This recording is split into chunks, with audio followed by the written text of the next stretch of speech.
যোৰহাট চহৰৰ এটি চিনাকি নাম MD কাৰ্ছ নামেই যাৰ পৰিচয়।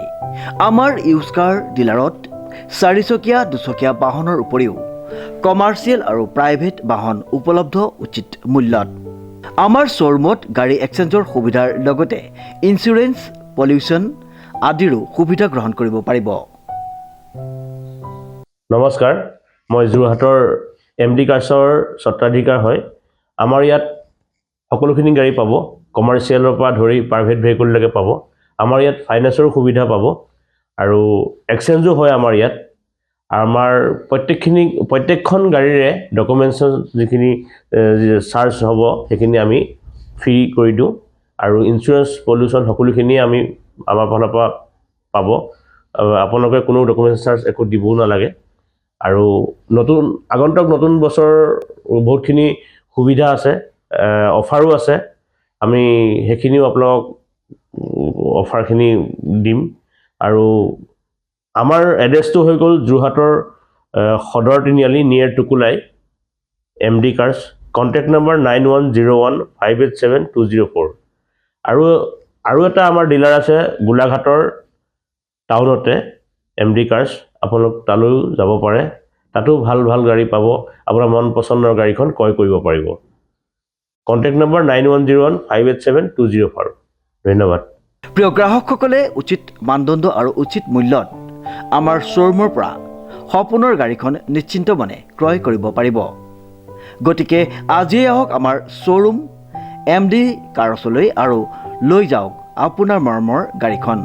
ইংৰাজী নৱবৰ্ষৰ উপলক্ষে আমাৰ শ্ব'ৰুমত বিভিন্ন অফাৰ আগবঢ়োৱা হৈছে। আমাৰ ঠিকনা MD কাৰ্ছ, সদৰ তিনিআলি, যোৰহাট নিয়েৰ টুকুলাই। আমাৰ যোগাযোগ নম্বৰটো হৈছে 9101587204।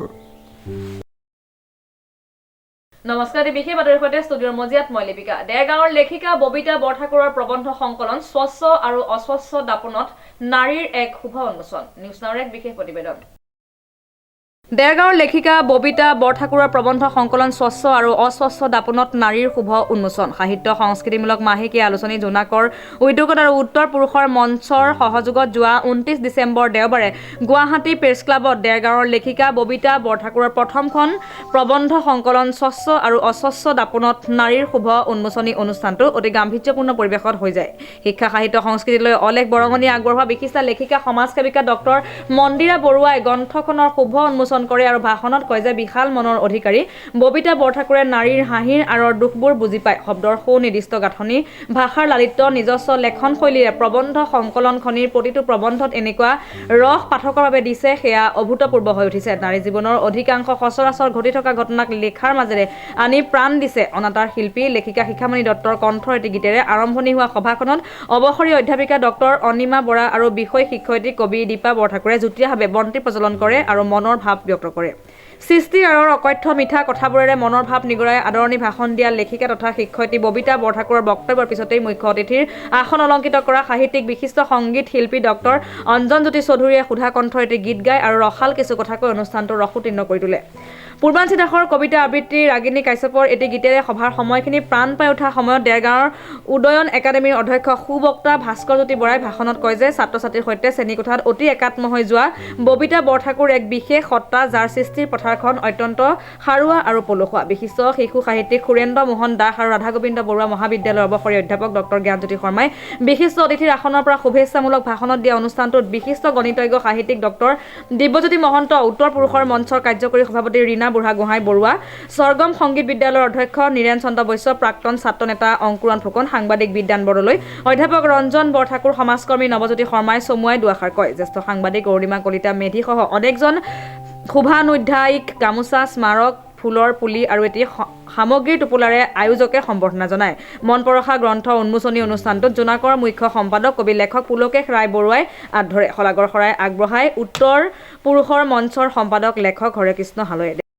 মোৰ এই মানস কন্যা মই প্ৰতিগৰাকী ব্যৰ্থিত নাৰীৰ হাতত অৰ্পণ কৰিছোঁ। মই ভাবোঁ মোৰজনী এগৰাকী কন্যাই যদি গ্ৰন্থখন পঢ়ি এটা শুদ্ধ পথৰ সন্ধান পায়, মই সুখী হ'ম। মোৰ এয়া প্ৰথম গ্ৰন্থ আৰু ইতিমধ্যে মোৰ গোটেইখিনি প্ৰকাশিত প্ৰবন্ধহে মই সংকলন কৰিছোঁ। মই প্ৰবন্ধ শব্দটো ইয়াত সন্নিৱিষ্ট কৰা নাই, মই কৰিছোঁ নিবন্ধ সংকলন। কাৰণ মই জানো প্ৰবন্ধ হ'ল গহীন গম্ভীৰ গাম্ভীৰ্যপূৰ্ণ লেখা। মই মাত্ৰ মোৰ জীৱনৰ অভিজ্ঞতাবোৰ কলমেৰে আঁকি আগবাগ কৰি থাকোঁতেই স্বচ্ছ আৰু অস্বচ্ছ দাপোনত নাৰীৰ সৃষ্টি হৈছে। দেৰগাঁৱৰ গ্ৰামৰ কাঠনি খুব সৰু জেগা, কিন্তু বৌদ্ধিক চৰ্চা কৰা এটুকুৰা ঠাই। আৰু মোৰ চাৰিওফালৰ পৰিৱেশ, মোৰ দেৰগাঁওখন খুব বেছি মৰমৰ। আৰু মই সৰুতেই যিহেতু বিবাহ হৈছিলোঁ, গতিকে মোৰ জীৱন অভিজ্ঞতা আৰু জীৱনৰ মূল্যবোধে কিছু কথা শিকাইছিল। আৰু সেইকাৰণে মই লিখিবলৈ বাধ্য হৈছিলোঁ। কাৰোবাকতো পোনপটীয়াকৈ গালি পাৰিব নোৱাৰি আৰু ভালো পাব নোৱাৰি, বেয়াও পাব নোৱাৰি। সেইকাৰণে মই কলমৰ সহায় লৈছিলোঁ, দুই এটা লিখি আছিলোঁ, কাকতলৈ পঠাই থাকোঁ। কাকতৰ তেখেতসকলে প্ৰকাশ কৰিছিল। আৰু মই যেতিয়াই কষ্ট পাওঁ, যেতিয়া সুখো পাওঁ দুখো পাওঁ, সুখতো লিখিছোঁ, হাঁহিটো লিখিছোঁ, ভাল লগাটো লিখিছোঁ। আৰু ইমান যে লিখি পেলাই মই লেখিকা হ'ব খুজিছোঁ তেনেকুৱা কথা নহয়। মোৰ মানসিক শান্তিৰ বাবেহে মই কলমক বন্ধু কৰি লৈছোঁ। গ্ৰন্থখন উন্মোচন কৰিছে মোৰ মৰমৰ বাইদেউ ডক্টৰ মন্দিৰা বৰুৱা বাইদেৱে। নিশ্চয়কৈ হ'ব।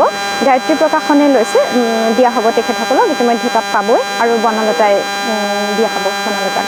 আমাৰ এতিয়া গ্ৰন্থমেলাত দুইটা হেৰিয়াতে পাব। আৰু বাকী অন্যান্যৰ লগত আমি যোগাযোগ কৰি আছোঁ। নমস্কাৰ, মই শ্ৰী পুলকেশ ৰায়বৰুৱা, মাহেকীয়া সাহিত্য সংস্কৃতিমূলক আলোচনী জোনাকৰ মুখ্য সম্পাদক। আৰু আমাৰ উত্তৰ পুৰুষৰ মঞ্চৰ সহযোগত এই অনুষ্ঠানটো হৈ গ'ল। আজিৰ মধ্যমণি ববিতা বৰঠাকুৰ বাইদেউৰ স্বচ্ছ আৰু অস্বচ্ছ দাপোনত নাৰী শীৰ্ষক গ্ৰন্থখনৰ শুভ উন্মোচন অনুষ্ঠানটি হৈ যায়। এই অনুষ্ঠানটো আমি ভাবোঁ অতিকৈ বাচকবনীয়া হৈছিলে।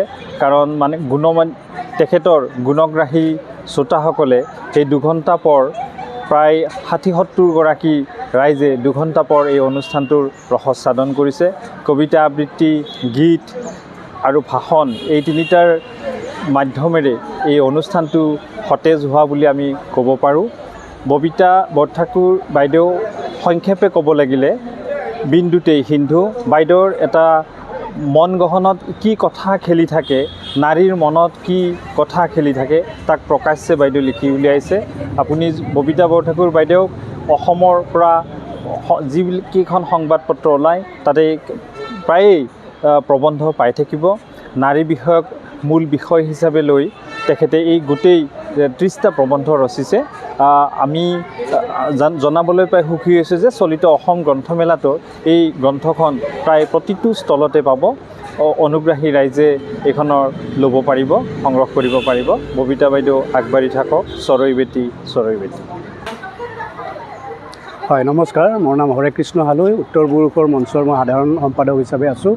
আৰু আজি আমি ক'বলৈ অত্যন্ত সুখ অনুভৱ কৰিছোঁ যে উত্তৰ পুৰুষৰ মঞ্চ আৰু মাহেকীয়া আলোচনী জোনাকৰ উদ্যোগত ববিতা বৰঠাকুৰৰ এখন গ্ৰন্থ স্বচ্ছ আৰু অস্বচ্ছ দাপোনত নাৰী, এই গ্ৰন্থখন আজি গুৱাহাটী প্ৰেছ ক্লাবত অত্যন্ত জনাকীৰ্ণ এটা গাম্ভীৰ্যপূৰ্ণ অনুষ্ঠানত উন্মোচন কৰা হয়। এই উন্মোচনত আমাৰ ডক্টৰ মন্দিৰা বাইদেউ, আমাৰ ডক্টৰ দিব্যজ্যোতি মহন্ত ছাৰ, জ্ঞানজ্যোতি শৰ্মা ছাৰকে আদি কৰি প্ৰায় ৬০-৭০ গৰাকী বিভিন্ন ক্ষেত্ৰৰ লগত জড়িত ব্যক্তিয়ে এই অনুষ্ঠানটোত অংশগ্ৰহণ কৰে। আৰু বাইদেউৰ এই স্বচ্ছ আৰু অস্বচ্ছ দাপোনত নাৰী শীৰ্ষক গ্ৰন্থখনৰ পাতে পাতে নাৰীৰ যি বৈচিত্ৰ্যময় জীৱন, নাৰীৰ যি মনস্তাত্ত্বিক দিশ, এই সকলো বিষয় তেখেতে সাঙুৰিছে। গতিকে এই গ্ৰন্থখনে আমি আশা কৰোঁ আমাৰ পাঠক সমাজৰ মাজত বহুলভাৱে প্ৰচাৰিত হ'ব। আৰু আমি আপোনালোকক জনাব পাই অতি আনন্দিত হৈছোঁ যে এইবাৰ গ্ৰন্থমেলাত এই গ্ৰন্থখনে বিভিন্ন ধৰণৰ ষ্টলত উপলব্ধ হ'ব। ধন্যবাদ। দেৰগাঁৱৰ পৰা নৱজ্যোতি ভৰালী, প্ৰতিবেদন নিউজ নাও 24/7।